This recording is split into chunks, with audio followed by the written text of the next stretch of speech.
remercie bien sûr la synagogue Ohel Emmanuel de nous recevoir avec tant de chaleur. Et au Hachem, on est très content de se retrouver ici. Alors, j'ai choisi d'aborder le sujet comment développer la joie, comment développer surtout la vraie joie de vivre. Parce qu'on n'a pas toujours la solution pour être, on va dire, bien dans sa peau, bien avec nous-mêmes. Mais avant ça, je voudrais définir qu'est-ce que c'est la joie, comment on voit la joie, comment on doit la concevoir. Alors en fait, la joie, déjà, souvent, quand on a ce mot en tête qui nous vient, très souvent, on va s'imaginer quelqu'un qui sourit tout le temps, bien sûr, qui est de bonne humeur et qui peut-être va rigoler beaucoup, qui va être très expressif, qui va aimer plaisanter ou faire des blagues. Et alors qu'en réalité, la notion de joie dont je voudrais parler, c'est pas vraiment cette notion-là. Parce que justement, les gens qui plaisantent beaucoup, qui font des blagues, qui sont très volubiles, sont pas forcément les plus joyeux au fond, finalement, les plus heureux. C'est-à-dire que ça, c'est souvent le cas, c'est quand on se sent seul, on a besoin d'être entouré. Et donc, par notre comportement volubile, on va provoquer justement une réaction chez l'autre positive, et c'est ce qu'on veut provoquer. Mais en réalité, la joie, ce n'est pas ça. La joie dont je voudrais vous parler, c'est cette sérénité intérieure qu'on peut acquérir au fur et à mesure des années. Pour certains, c'est inné presque. On a l'impression qu'ils sont toujours sereins de nature. Et pour d'autres, je dirais même pour la plupart d'entre nous, on a besoin de le travailler pour que ce soit acquis. Et en fait, ce côté-là de joie, en fait, c'est cette sérénité, cette véritable joie de vivre. C'est une sérénité, c'est une sorte de plénitude. Je me sens bien dans ma peau, je me sens bien avec moi-même, je me sens bien dans ma vie. Et cette notion-là, qui a l'air comme ça peut-être simple, après tout, je vis ma vie, je suis moi, pourquoi se poser 36 000 questions? En réalité, on est beaucoup plus dans les questions que dans la sérénité. Donc comment on fait justement pour l'acquérir et pour ne pas être dans ces conflits intérieurs? Alors, d'abord il faut comprendre une chose. La joie, ce n'est pas, ou la sérénité, on pense l'acquérir en ayant. On va travailler sur nous-mêmes pour avoir sans arrêt. On va chercher à avoir, à acquérir d'autres biens ou à paraître toujours, et on va penser que plus on va avoir et plus on va être heureux. Alors qu'en fait, la véritable joie de vivre va se trouver plutôt dans le plaisir d'être. Et il n'a rien à voir avec le fait d'avoir. Il a le fait d'abord de savoir être et de se connecter au plaisir véritable d'être vivant. C'est le tout premier plaisir, on va dire, et c'est ce qui va nous donner justement cette fameuse énergie positive qui va nous donner la motivation pour avoir d'autres choses. Mais ça ne doit pas être dépendant avec l'avoir, c'est au contraire complètement indépendant de tout bien matériel. C'est une véritable connexion avec nous-mêmes. C'est être. Oui. Voilà, c'est plus être que avoir. Cette sérénité, on va la trouver à partir du moment où on aura enlevé tous les écrans. Le mettre en silencieux là. On va enlever tous nos écrans qui vont nous empêcher de nous connecter à l'état d'être.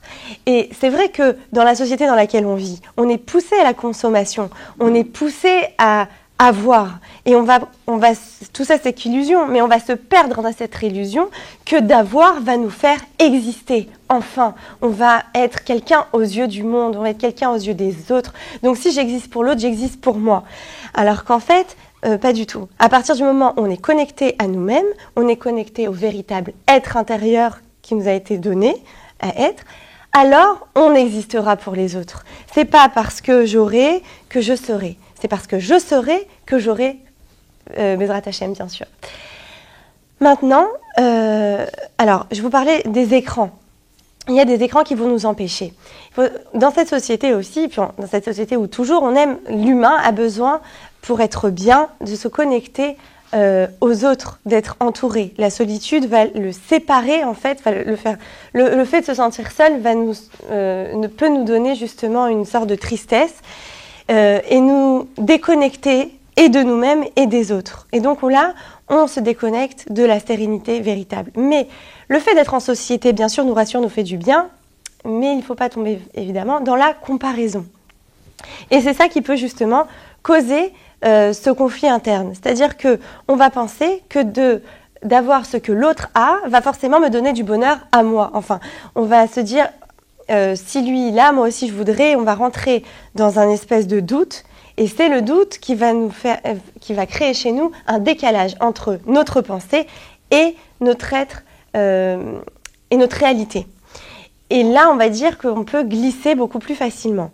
Alors qu'en réalité, il faut bien comprendre une chose. Pour être connecté justement à nous-mêmes, à la sérénité, à la plénitude, il va falloir comprendre cette notion que si nous sommes dans ce corps-là, dans cette vie-là, avec ces éléments-là, c'est que c'est pour le bien et c'est ce qui va nous permettre d'évoluer vers le bien et d'exister.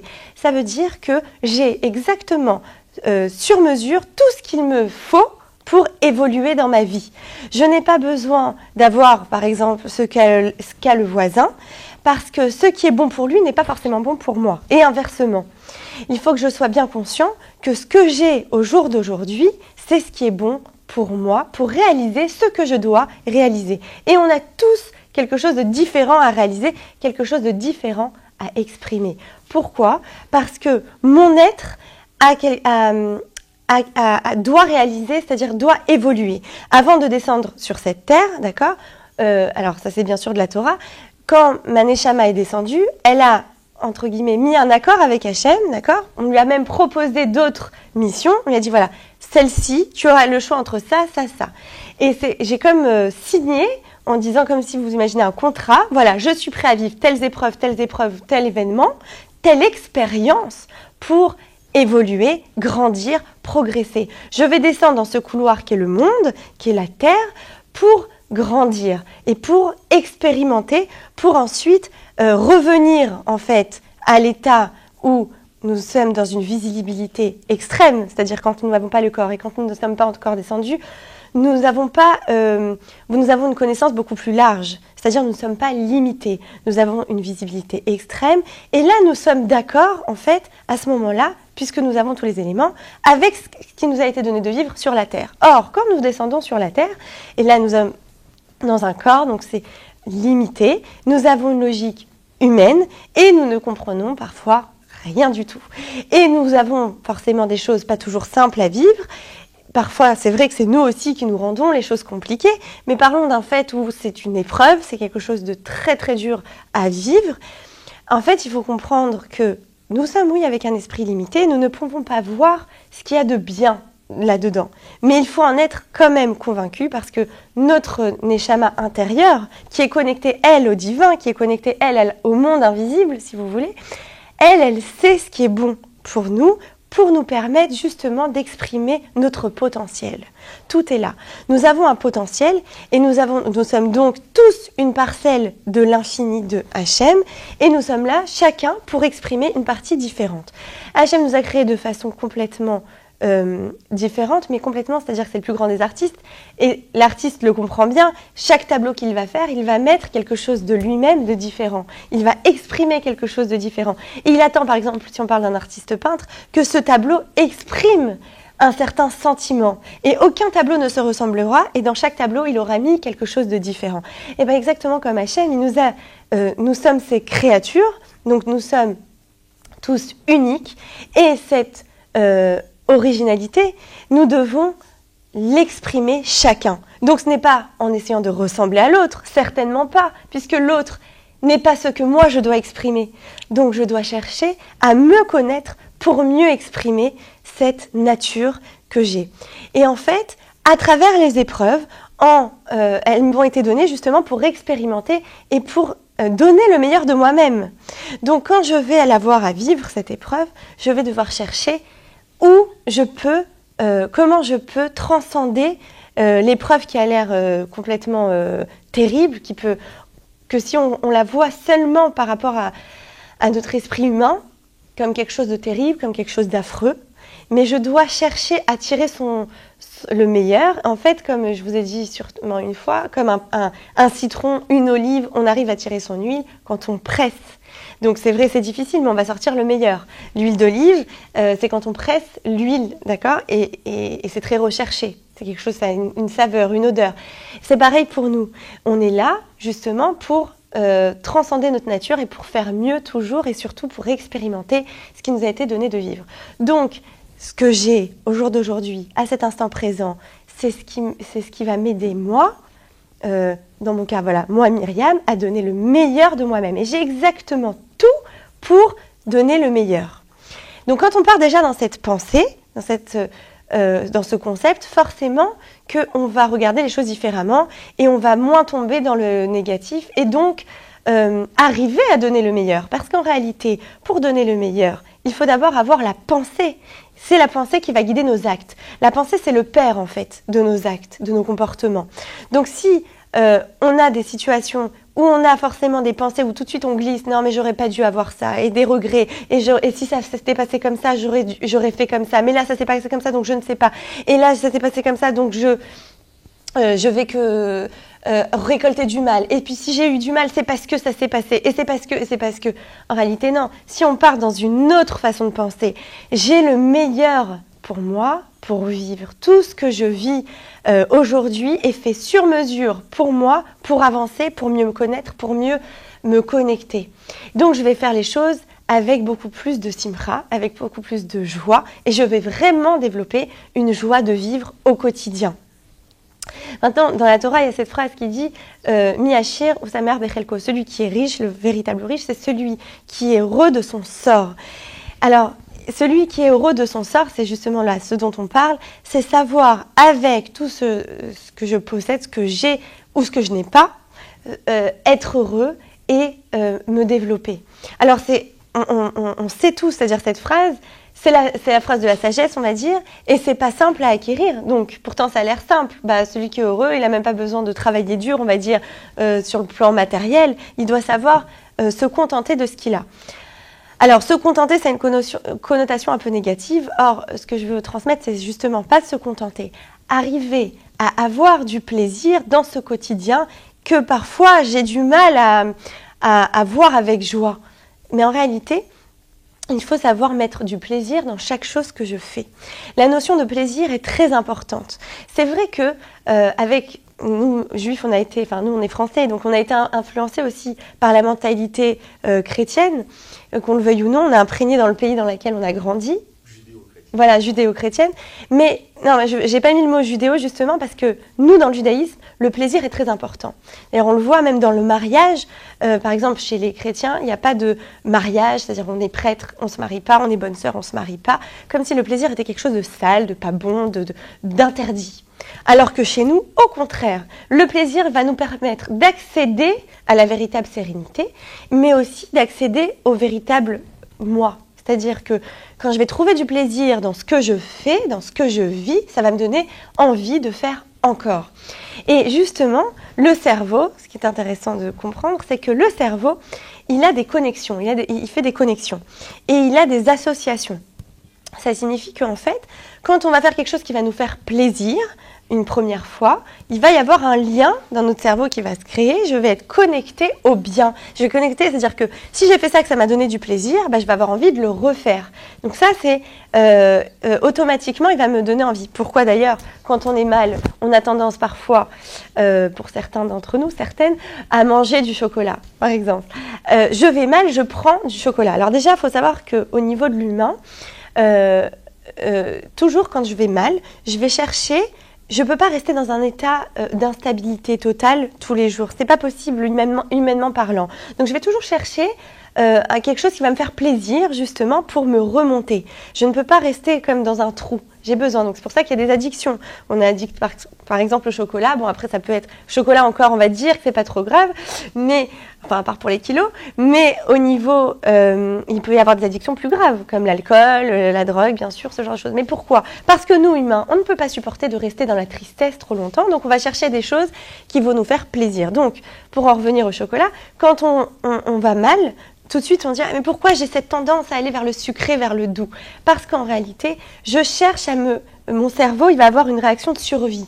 Il va dire « Tu vas pas bien maintenant, donc pour te protéger, pour te créer des bons sentiments, je vais te donner quelque chose de sucré, de doux qui va générer en fait des bonnes hormones. » Parce que quand on mange du chocolat, eh ben, ça va libérer de bonnes enzymes et ça va donc, on appelle ça l'hormone du bonheur, on va se sentir mieux, au moins pour quelques instants. Et c'est ça que notre mental va essayer de faire. Mais nous, en réalité, on ne doit pas tomber là-dedans. Dans quel sens? C'est-à-dire qu'on doit comprendre au niveau raisonnable et ensuite le travailler dans notre inconscient que la véritable joie ne va pas venir de quelques instants, évidemment. Il faut que ce soit sur la longévité, mais surtout sur le quotidien et sur le temps. C'est-à-dire que chaque jour, je dois savoir que mon quotidien me réjouit, mon quotidien me satisfait. Je suis bien avec ce que je vis et je suis en adéquation totale avec ce présent. Et c'est vrai que malheureusement, pas toujours on y arrive. Et encore une fois, c'est les pensées qui vont en être à l'origine parce qu'elles vont créer un décalage entre ma réalité et ma façon de penser. Donc je dois absolument savoir trouver du plaisir dans mon quotidien. Donc, mon quotidien, pour en trouver du plaisir, par exemple, les enfants, quand on va vouloir leur faire étudier l'école ou que ce soit quelque chose d'autre, on a cette tendance à leur dire « Regarde, je te donne un bonbon, je te donne quelque chose de doux, ou je te offre un cadeau, pour que tu aies envie de faire encore, pour te donner de la motivation. » Donc chez les enfants, on l'a comprise. Comment ça se fait que nous, les adultes, on ne l'a pas intégré? Alors déjà, évidemment que pour un enfant, on veut d'abord lui donner, comme on dit, la carotte pour que lui soit amené à faire les choses. Mais on veut qu'en réalité, en faisant les choses, il prenne du plaisir et qu'en plus, après, il ne soit plus dépendant de ce bonbon ou de ce cadeau. On veut l'amener à faire. Mais en réalité, chez nous, c'est exactement pareil. C'est-à-dire que nous, on doit faire. En réalité, le véritable bonheur va venir de la satisfaction qu'on va avoir en faisant les choses. Et parfois, c'est vrai que nous, on cherche le plaisir instantané et que cette société de consommation va nous donner sans arrêt du plaisir instantané. Donc, on va se perdre dans ces plaisirs instantanés et finalement, on ne va pas se connecter à nous. Comment on se connecte à nous? Quand on se sent grandir, quand on se sent faire une expérience. D'ailleurs, une expérience, ça a une connotation très positive. Imaginez quelqu'un en laboratoire qui expérimente plusieurs produits, enfin c'est un scientifique et il essaye de guérir une maladie. Chaque expérience qui va lui faire avancer un petit peu pour son projet, pour son projet scientifique où il va enfin trouver la solution, tout ce qui va l'approcher de la solution va le réjouir. Mais pourquoi ça va le réjouir? D'abord pour le résultat, d'accord, mais parce qu'il sent que lui est à l'origine, qu'il a compris, qu'il s'en approche, que cette formule lui a fait déjà découvrir un certain produit. Donc il est sur le bon chemin et ça le rassure. Et donc il atteint déjà une sorte de sérénité. Mais pourquoi il est dans la plénitude déjà? Parce qu'il sait qu'il est dans le bon chemin. C'est-à-dire que, si j'ai trouvé cette bonne formule, ça veut dire que ça me fait avancer vers... Moi, je veux arriver à quelque chose de beaucoup plus grand. Mais déjà, là, je suis dans la bonne étape. Donc, quand j'ai un petit, c'est-à-dire mon micro-objectif, on va dire, qui est déjà rempli, donc je sais que je m'approche. Donc, je suis positif. Donc, j'arrive à avancer. Alors, c'est exactement ce que nous, on doit faire au quotidien. Mais oui, ce que je voulais vous dire, c'est que la satisfaction qu'il ressent, qui est constructeur, en fait, qui est constructif pour sa personnalité, pour son savoir, pour son expérience, c'est le fait de voir qu'il ne se trompe pas et que ce qu'il fait le remplit. Ça veut dire qu'il finit sa journée de travail, les jours où il a vraiment trouvé le bon mélange, qui a donné la bonne formule, qui le rapproche de l'étape finale, la guérison de cette maladie, le rassure énormément, mais lui donne une satisfaction parce qu'il s'est construit à travers cela, il a appris. Vous voyez cette notion d'apprentissage, mais d'apprentissage positif. C'est la même chose qu'on doit avoir dans toutes les expériences de la vie. Quand on a un enfant et qu'on devient maman, par exemple, ou papa, forcément, on est en train de grandir. Alors c'est vrai que c'est difficile parce que face à ce petit être, par exemple dans la notion pour en venir au couple par exemple, on est d'abord un couple, on est parfois très heureux d'être en couple et puis là un enfant arrive, c'est le bouleversement total, on ne sait plus, il va falloir reconstruire en fait, c'est un petit être qui est petit mais qui prend beaucoup de place et là il va falloir le comprendre, il va falloir se comprendre comment ses réactions, mes réactions, on voit que ça nous touche énormément, mais en fait quand on le fait que malgré la fatigue, on va dire, que ça génère, malgré les efforts que ça génère, au contraire, on est content de faire ces efforts. Parce que, au fur et à mesure qu'on les fait, on sent que nous aussi, on évolue à travers lui. Il y a une autre dimension qui se dévoile en nous. On n'est plus dans la dimension seulement de femme ou homme avec notre conjoint face à l'autre. On est aussi une mère ou un père face à l'enfant. Donc, j'ai une autre étape de ma vie qui s'est développée et surtout un autre pan de ma personnalité que j'apprends à connaître. Et ça me passionne. À partir du moment où je suis dans l'apprentissage réel, c'est-à-dire que moi-même, je me suis connectée à cet apprentissage. Je ne suis pas dans le « Ah, encore j'ai ça à faire » ou « Encore, il me demande de l'aide, il faut que je lui donne à manger ». Donc quand je suis là, je me déconnecte de moi-même quelque part parce que je ne suis pas dans l'apprentissage. Je ne suis pas dans « Je suis satisfait, j'ai fait, j'ai réalisé ». Et ça, il faut savoir le regarder et le voir. Et c'est vrai que aussi, là encore, pour en revenir à la société parfois nous gâche certains moments de véritable connexion avec moi-même et donc de véritable joie intérieure, de véritable joie de vivre, en justement dénigrant ces petits plaisirs simples de la vie. C'est-à-dire qu'avec cette publicité, ces images qu'on nous montre, on va nous faire croire et nous mettre dans l'illusion que le bonheur va venir d'autres endroits. Donc nous, en fait, même si le bonheur est là à portée de main, on va regarder, hop, par là. Donc on ne va pas pouvoir l'apprécier, ce bonheur-là. On ne va pas pouvoir l'évaluer, véritablement se rendre compte à quel point c'est magique, à quel point je dois être reconnaissante et à quel point je me suis construite ou construit à travers cela, à travers cette expérience-là précisément. Et on va aussi se perdre en regardant, encore une fois, on va regarder l'autre, on va se comparer, on va se dire qu'on n'est pas à la hauteur, par exemple. Combien j'en entends qui me disent « mais je ne suis pas à la hauteur de ce que de ma vie, je ne suis pas à la hauteur de ce qu'elle attend de moi, je suis pas... Et puis regardez, je ramène peut-être pas autant que l'autre ramène, et je suis... Mais alors qu'en réalité, si on coupe là le circuit avec les autres et qu'on regarde et qu'on voit à quel point on a évolué, à partir de là où j'ai commencé, parce qu'on n'a pas tous commencé au même endroit. Donc, si par exemple, pour prendre l'exemple de la famille, si par exemple, moi je viens d'une famille complètement disloquée, d'accord ? Il n'y a pas eu vraiment d'harmonie. Et moi, je suis en train de créer une famille harmonieuse, d'accord ? Et que je compare avec une famille qui, elle, de père en fils, enfin on va dire, ils ont toujours vécu dans une sorte de simpra, dans une sorte d'harmonie.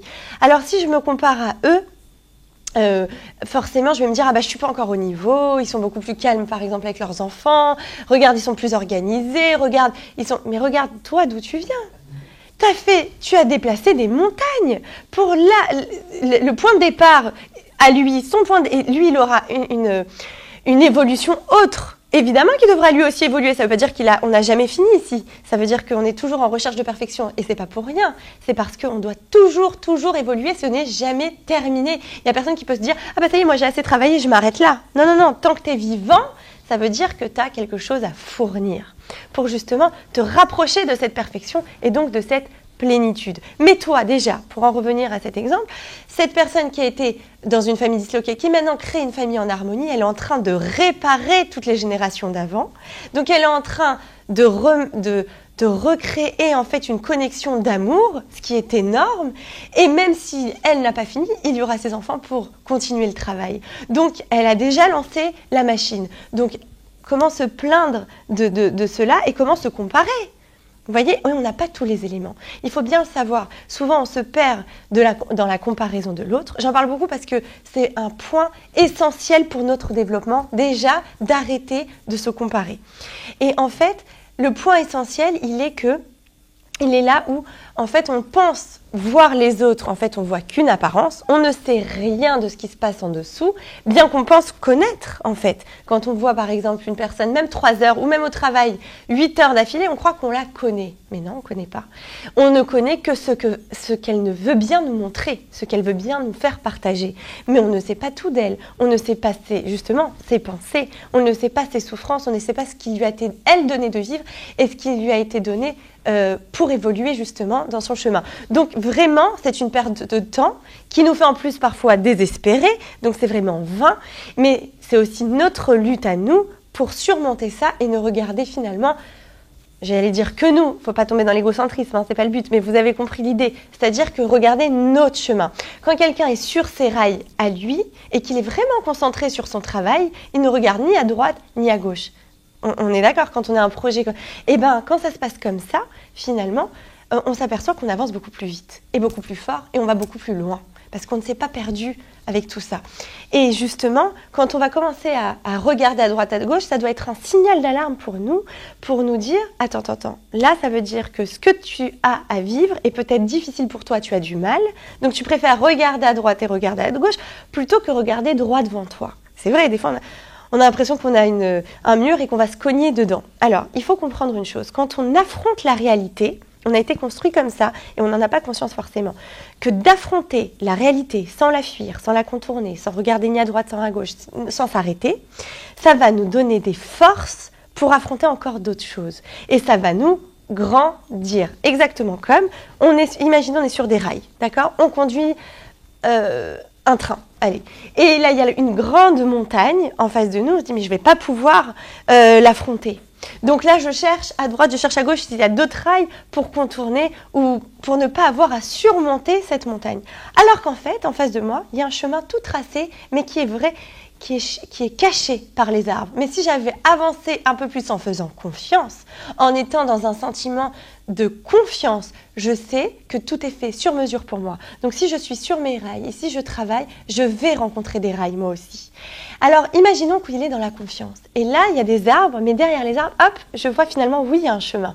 Et je le prends. J'ai en fait surmonté cette montagne. Et finalement, je redescends, il y a toujours des rails, d'accord ? Je redescends et là, je m'aperçois qu'il y a une autre montagne. Mais l'autre montagne, j'ai déjà pris des forces de ma première montagne. Donc, je suis en confiance pour ma deuxième. Mais imaginez que j'ai essayé de contourner, et que finalement, comme ce n'est pas tracé pour moi, il n'y a pas de rail. Mais là, je me renverse et je dois réparer, me soigner pour ensuite, en fait, finalement, retrouver une autre montagne. Parce que quoi qu'il arrive, cette montagne, elle est faite pour moi, donc j'aurai à la faire. C'est-à-dire que j'aurai à l'escalader finalement ou à la traverser. Parce que, en fait, quand on fuit une situation parce qu'on la trouve trop difficile, elle va nous rattraper dans un autre sens. Donc, autant l'affronter. Et en fait, ce qui va nous empêcher de l'affronter très souvent, c'est cette peur qui est en nous. Je ne suis pas capable, je ne suis pas à la hauteur. Pourquoi je ne suis pas à la hauteur. Maintenant, pourquoi on m'a donné ça à vivre finalement ? Et des doutes, et des questions, et des doutes, et des questions qui va nous empêcher d'affronter la situation et donc de se renforcer. Parce que, encore une fois, d'affronter la situation ne va pas nous affaiblir, bien au contraire. C'est un leurre de croire ça. C'est au contraire, elle va nous renforcer. Et c'est vrai qu'on ne sait pas toujours comment le prendre. On n'a pas toujours les clés, on n'a pas toujours les solutions. Mais déjà, de se remplir de confiance. Ça va nous aider parce qu'en réalité, nous avons tout le potentiel qu'il faut, nous avons toutes les capacités nécessaires au bon développement de notre être et donc de cette épreuve. Et c'est vraiment, oui, une question d'émouna. En fait, quand on dit simra, la joie de vivre, c'est un rapport complet avec la émouna, avec la foi, avec le fait qu'on est là pour une certaine ou pour plusieurs raisons, mais qu'il n'y a rien laissé au hasard. Tout est relié et nous sommes là, oui, pour travailler. C'est vrai que ce n'est pas un monde, comme on veut bien nous le vendre, de plaisir pur. Mais en réalité, le plaisir, heureusement que ce n'est pas un monde que de plaisir, parce que finalement, quand on a plein de plaisir, on va dire qu'on est quelqu'un où depuis petit, on a été très gâté, on a tous les plaisirs. Mais on voit bien comment ça termine. Finalement, on est blasé de tout ça. On ne prend plus goût à rien. On se lasse. Pourquoi ? Parce que l'on ne s'est pas construit. Et que l'essence dont on a besoin, c'est justement cette satisfaction interne de nous-mêmes qui va nous construire. Quand je me dis j'ai été capable de vivre telle chose, telle chose, telle chose, waouh! Quand je regarde en arrière et que je suis fière de moi, c'est très constructeur. Pas pour dire je suis fière de moi donc je suis mieux que lui, attention. Non, pour dire j'ai été capable de faire cela, je serai capable d'en faire encore. Donc là, je suis rassurée sur moi-même, je prends confiance en moi et donc j'ai confiance en la vie. Et du coup, j'ai vraiment une sérénité qui va me caractériser et qui va m'aider justement à réaliser encore et encore des choses dans ma vie. Je ne vais pas rester enfermée dans une fausse croyance. Parce qu'en réalité, nos pensées vont alimenter une certaine croyance. Alors quand je dis croyance, c'est pas de la foi comme on pourrait dire, c'est en fait notre structure intérieure. Nous sommes tous formés par une structure intérieure. Cette structure intérieure, en fait, elle se forme par les croyances. Les croyances, c'est ce qu'on va nous transmettre, ou c'est ce que l'expérience de notre vie va nous laisser comme trace. Par exemple, j'ai raté un examen, ah ben je suis nulle. Ça, c'est une croyance qui s'est formée. Ou j'ai raté un examen, bon, je vais regarder où j'ai mal réussi ou je n'ai pas su réussir et je vais retravailler pour réussir. Mais ça ne veut pas dire de moi que je suis nulle. Ça veut simplement dire que à ce moment-là, peut-être j'étais pas assez préparée à cet examen, donc je vais retravailler pour y arriver. D'accord? Donc en fait, là-dessus, sur mon expérience, donc l'examen, je me suis formée une croyance. Donc là, j'ai pris l'exemple de l'examen, mais ça peut être tout un tas de choses dans la vie qu'on va passer et on va se créer des croyances, mais qui vont déterminer nos pensées. Et à partir du moment où je vais avoir de mauvaises pensées sur moi-même, je vais forcément m'enfoncer dans quelque chose de négatif et ma vie va pas être, ne va pas être la réalisation de mon être. Va être la réalisation de croyances erronées. Donc il va falloir savoir les identifier pour pouvoir justement nous permettre d'évoluer. Donc déjà être convaincu que nous sommes tous capables, quoi qu'il arrive et quoi qu'il nous est donné de vivre, de surmonter et d'avancer. Et cette capacité à y croire justement, donc on en parlait l'autre fois, c'était la résilience, mais évidemment ce côté-là va nous aider, mais pour y arriver, c'est cette confiance qui va nous aider. Cette façon de se connecter, encore une fois, à la vérité réelle. C'est-à-dire que je suis dans un monde où ici, c'est qu'illusoire. On a beau me faire croire que tout ça c'est réel, tout ce que je vois, oui. Mais de toute façon, il faut bien que je me rappelle qu'au bout de 120 ans, Bezrat Hashem pour tous, je suis pas éternelle. Ça, c'est la seule chose dans la vie où on en est sûr, un jour on va partir. On n'est pas éternel. Donc si un jour je vais partir, je ne suis pas éternelle. C'est que ce monde-là est là pour quelque chose. Donc je dois chercher le véritable sens. Là, je vous parle dans le sens où si je doute vraiment. Donc je pousse la réflexion jusque-là.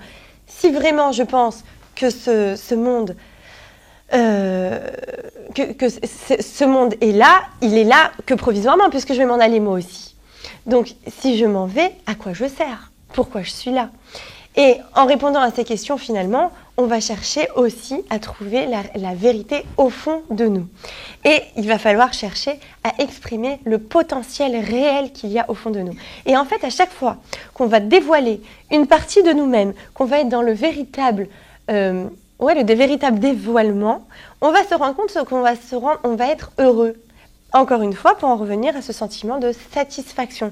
C'est vrai que ça a été dur d'escalader cette montagne. C'était pas facile, j'ai dû transpirer, j'ai lutté. Mais une fois que j'arrive, je me sens bien. Mais c'est pas seulement je me sens bien, encore une fois, pour en revenir au plaisir, je me sens bien 2 minutes. Non, là, ça dure sur la longueur parce que c'est constructeur.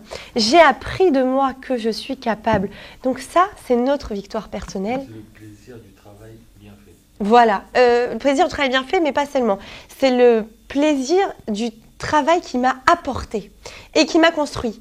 C'est-à-dire, imagine physiquement un petit bonhomme, d'accord? Au fur et à mesure qu'il grandit, et ben, en fait, comme on grandit physiquement, quand on est adulte, on croit qu'on grandit plus. C'est vrai que physiquement, on ne va pas grandir, mais on va grandir intérieurement. C'est ce qu'on appelle après d'ailleurs la sagesse, la maturité. Et donc, on va grandir vraiment, profondément, intérieurement. Et c'est ça le but de notre existence. Donc, quand on est dans notre existence, on doit chercher à évoluer et ne pas rester à faire du surplace. À partir du moment où on voit qu'on fait du surplace, c'est que là, c'est-à-dire du surplace ou même de reculer, parce qu'en fait, il n'y a pas de surplace. Le fait que je stagne va m'amener forcément à reculer, à régresser.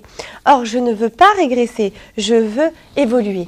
Et ça, c'est notre victoire à chacun personnelle. Ça, personne ne peut vous l'enlever. On va dire les biens matériels, on peut vous l'enlever très facilement. Mais le bien que moi j'apporte au monde, la lumière que je vais donner, dont je suis fait pour ça, personne ne pourra me la voler. D'abord, parce que c'est moi, et je suis la seule et unique personne qui va pouvoir dévoiler cette lumière. Et ensuite, je me construis, ça m'appartient. Et même quand je vais partir de ce monde, cette force que j'aurai dévoilée, d'accord, elle va me servir en fait, parce que ça, c'est éternel. Ça, c'est pas du physique, ça fait pas partie du corps, quelque part, ça fait partie de l'âme. Donc tout ce qui fait partie de l'âme est éternel, par définition. Et ce qui va être incroyable, c'est que quand je vais être convaincu, satisfait, rempli, parce que je me remplis, quand je suis satisfait de ce que je fais, je me remplis. Ce qui va être incroyable, c'est que je vais renouveler de l'énergie, finalement, positive, et je vais être capable d'en redonner encore. Parce que tout ce qui concerne l'âme, devient une arme, devient une arme pour nous construire encore et nous décuple des forces. Et c'est vrai que vous le voyez sûrement, quand on est négatif, on a la force de rien.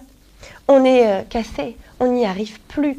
Quand on est satisfait, on a l'impression même qu'on est devenu une Superman, Superwoman. On peut tout faire, on se sent des capacités décuplées. Mais elles existent, ce n'est pas une illusion ça. Elles existent. Et la connexion entre l'âme et le corps, enfin pour moi elle est sûre, existe. D'accord ? Et donc, quand notre âme, on sent qu'on est dans le bon chemin, qu'on se développe, qu'on est dans le vrai, on va sentir aussi notre corps en bonne santé. On va le sentir s'exprimer, on va le sentir nous suivre, on va le sentir avoir des forces. Et par contre, à l'inverse, quand on ne va pas bien, quand il y a quelque chose qui nous déplaît dans notre vie, on n'est pas en accord, on n'est pas en adéquation, on est en incohérence quelque part avec ce que l'on pense et ce que l'on vit, finalement, on va voir que notre corps aussi va s'en sentir amoindri. Il va s'affaiblir, il va exprimer un mal. D'ailleurs, il y a ce jeu de mots, le mal a dit, c'est le mal qui a dit. En réalité, très souvent, dans ce qu'on exprime dans notre corps, ça va être une façon d'exprimer un mal-être intérieur que l'on n'arrive pas à verbaliser. Donc, on va l'exprimer par le corps, tout simplement. Et donc, on va aller le soigner avec la médecine conventionnelle, bien sûr. Mais en réalité, ce qu'on doit travailler, ce qu'on va comprendre qu'on doit travailler, c'est notre terrain. C'est pas forcément... Bon, une fois qu'elle est là, la maladie, évidemment, il va falloir avoir recours à ce genre de médecine. Mais il va falloir réfléchir, pourquoi je l'ai eu? Qu'est-ce que j'ai cherché à exprimer? Pourquoi j'ai si mal? Qu'est-ce qui ne va pas? Vous savez, il y a des maladies comme la maladie de Crohn, ou la colitis ulcéreuse, ce genre de maladies, qui souvent, c'est des maladies chroniques. Voilà, tout ce qui concerne souvent les maladies chroniques vont en fait exprimer un mal-être intérieur. Et elles expriment souvent en réalité une colère enfouie, qu'on a peut-être peur d'exprimer et qui vont en fait nous ronger de l'intérieur. D'ailleurs, c'est des maladies qui marchent par crise. Il y a des moments où ça va et des moments où ça ne va pas. Et on s'aperçoit, même si, on va dire, ça n'a pas été encore prouvé, encore que maintenant c'est en train de se développer, mais en tout cas, je n'ai pas en tête ça, les statistiques claires, que dès qu'il y a un facteur de stress, tout de suite, la crise va avoir lieu. Voilà.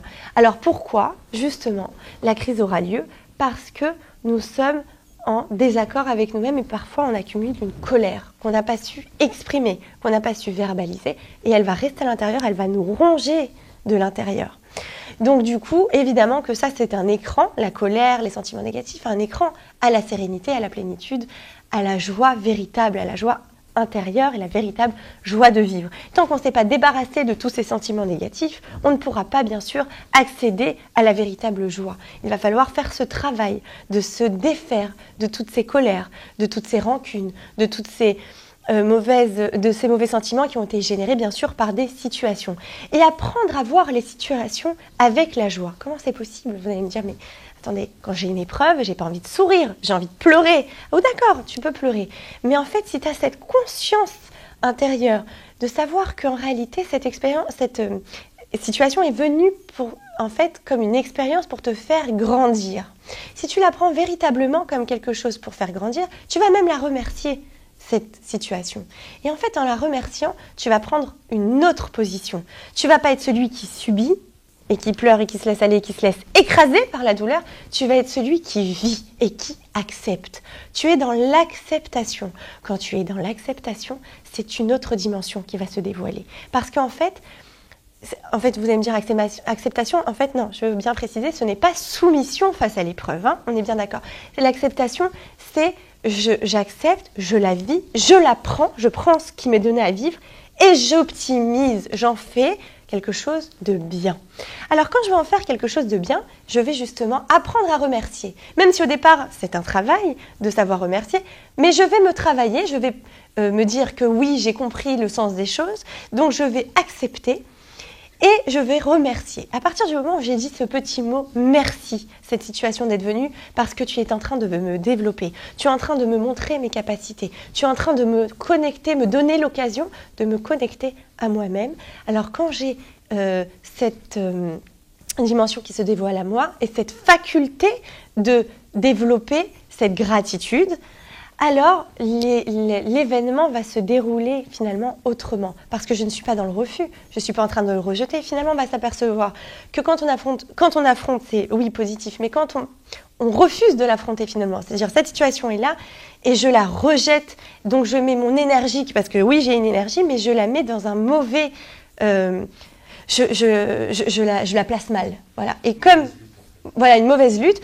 Et du coup, je n'ai plus d'énergie pour lutter, pour grandir, évoluer, progresser et apprendre de cette expérience pour mieux avancer dans ma vie, pour mieux me développer, pour mieux m'étendre, pour mieux dévoiler cette lumière qui est au fond de moi et qui est en fait enfouie sous plein d'autres carapaces, sur plein d'autres barrages, je dirais, et que tant que je n'ai pas cassé tout cela, je ne peux pas laisser cette lumière m'envahir.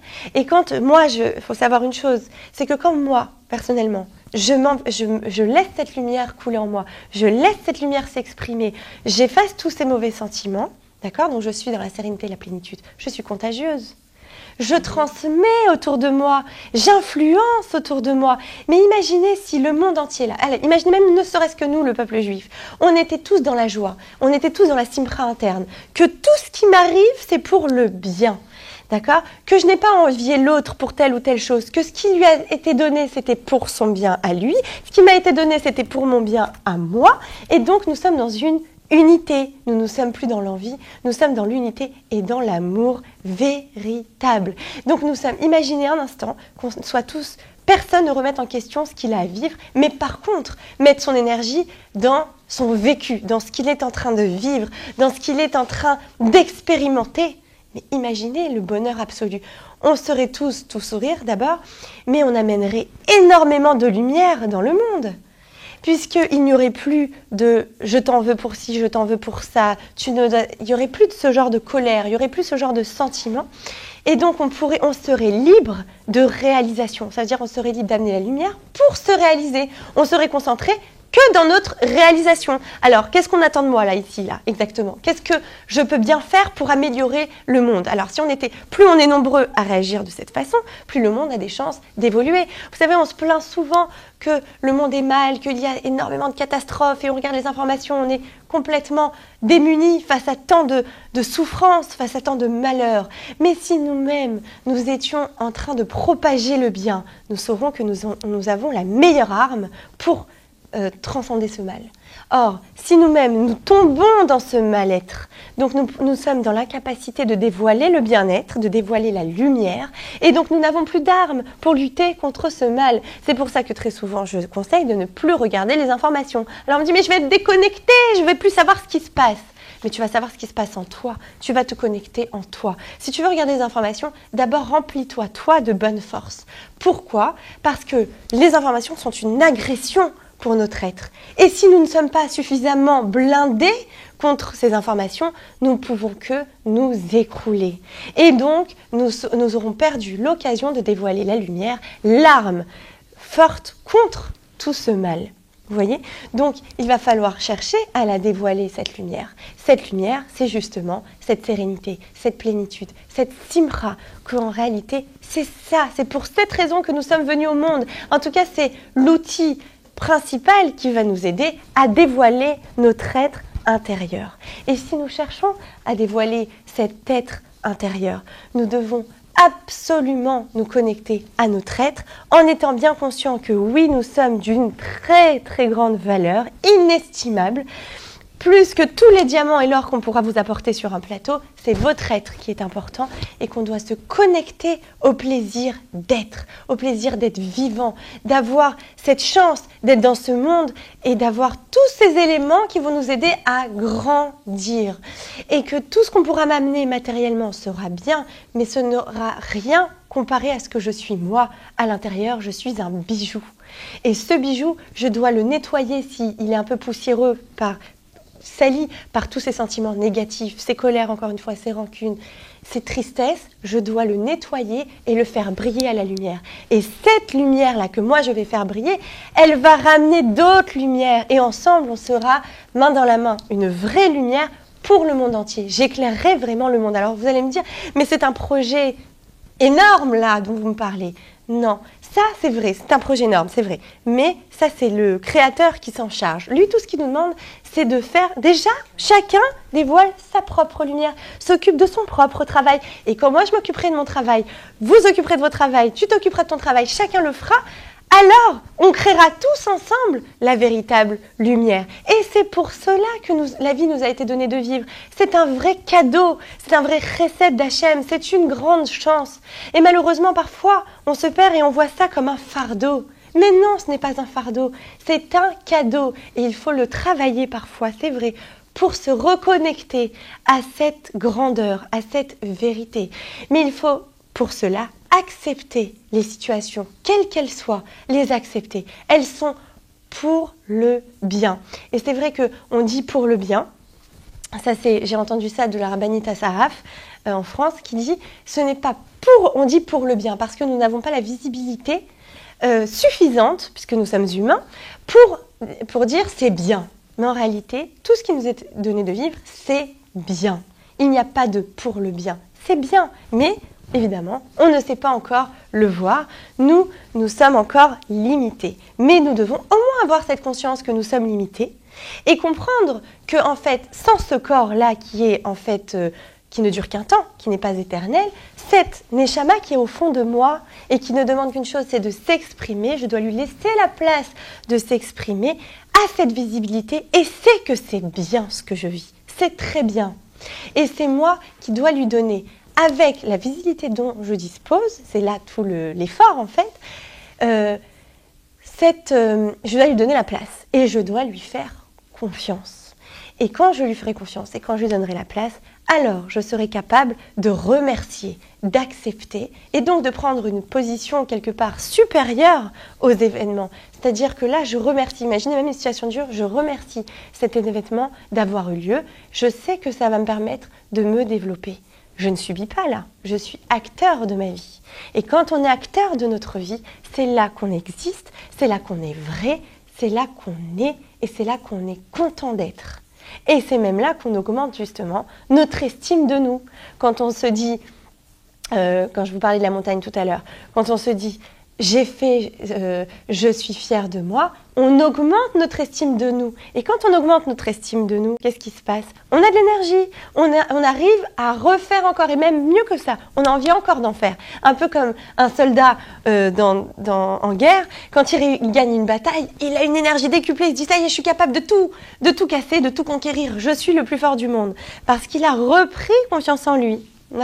Maintenant, c'est vrai que parfois, on ne peut pas gagner toutes les batailles. C'est vrai que parfois, on en perd des batailles. Mais là encore, on doit savoir se dire, par exemple, comme un soldat, pour reprendre cet exemple, j'ai perdu la bataille, d'accord. Je vais apprendre, j'ai pas perdu la guerre exactement, mais je vais apprendre de mes erreurs pour me perfectionner pour la bataille d'après. Et en apprenant de mes erreurs, je vais grandir forcément, je vais me perfectionner, je vais avancer. Donc la prochaine fois, on verra s'il m'aura voyez, cette rage de vaincre dont on parle souvent pour les soldats, on doit l'avoir nous-mêmes dans nos vies. Et ce n'est pas illusoire. Et encore une fois, c'est notre bataille, c'est notre victoire que personne ne pourra nous enlever. Et ça n'a pas de prix. Alors commençons à remercier, commençons à accepter. Et Bezrat Hashem, on verra nos vies changer, notre réalité changer, puisque nous serons dans une optique positive. Nos pensées, qui sont le père de nos actes, changeront. Et donc, nous progresserons, avancerons. Et on verra bien sûr les épreuves, non plus comme une épreuve lourde et dure à vivre, mais comme quelque chose de positif qui va nous permettre de rebondir. Et donc, nous serons toujours amenés à faire mieux et à dévoiler notre être intérieur dans le bien. Bezrat Hashem chez Niske, que tout le monde soit capable de le réaliser. Bezrat Hashem, enfin, on l'est tous capables, mais qu'on soit toutes dans la réalisation de nous-mêmes et pas dans les doutes qui sont en fait des écrans à la réalisation de nous-mêmes. Clap along if you